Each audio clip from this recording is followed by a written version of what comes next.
This channel does not promote any violent, harmful, or illegal activities. All content provided by this channel is meant for an educational purpose only.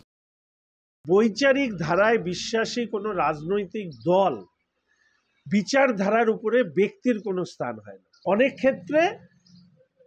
ক্ষেত্রে দেখা গিয়েছে যে ব্যক্তিগত ভূমিকাও আলোচনার বা চর্চার জায়গায় এসছে, কিন্তু সেই ক্ষেত্রে আমি শুধু এইটুকু বলবো, একজন আদর্শগতভাবে বা যাকে আমরা বলি যে পথপ্রদর্শক হিসাবে আমি আমার কথা না বলে যদি অন্যেরা সবাই বলে সেটা অনেক বেশি শুনতে ভালো লাগে। আমরা বারবার করে একটি কথা বলেছি, জগন্নাথ কালচারাল সেন্টার সরকারি টাকায় মন্দির কোনো ধর্ম প্রচারই করা যায় না। তাহলে দিলীপ দা সম্মানীয় প্রাক্তন রাজ্য সভাপতি, তিনি কি মমতা ব্যানার্জির ছলনাকে কোথাও এন্ডোর্স করলেন? এটা যেরকম অনেক মানুষ প্রশ্ন করছে বা আমারও মনে হয়। দলের নির্দিষ্ট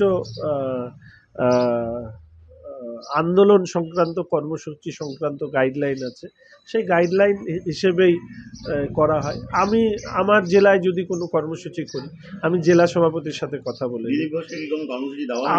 আমি বলতে পারবো। উনি যা বলছেন তাতে তো উনি 1-1.5 বছর ধরে প্রাপ্ত। দেখুন, সেটা তো উনি যে স্তরের নেতা, কেন্দ্রীয় নেতারাও ওনার সাথে সর্বদা যোগাযোগ রাখেন, ফলে এইগুলো বিষয় নিশ্চিতভাবে উনি কোথাও আলোচনা করেছেন, প্রকাশ্যে বলছেন। এই ধরনের বিভিন্ন ওই কি বলে কোটেশন, উদ্ধৃতি, এগুলো বিভিন্ন গুগল সার্চ করলেও পাওয়া যায়। মুখের প্রশংসা পরিবারের অন্যেরা করেন, কিন্তু মুখ যদি নিজেই নিজের প্রশংসা করতে থাকেন তখন সেটা অনেকের চোখে নিশ্চিতভাবে একটু খটকা লাগে। আমি জানি না, দিলীপবাবু আমার থেকে অনেক বড় মাপের রাজনীতিবিদ, এই বিষয়টি এই মুহূর্তে আমার মনে হয় একেবারেই অপ্রয়োজনীয়। বরং আমাদের যে মূল লক্ষ্য তৃণমূল কংগ্রেসের বিরুদ্ধে লড়াই, সেই লক্ষ্যেই আমাদের এগোনো উচিত।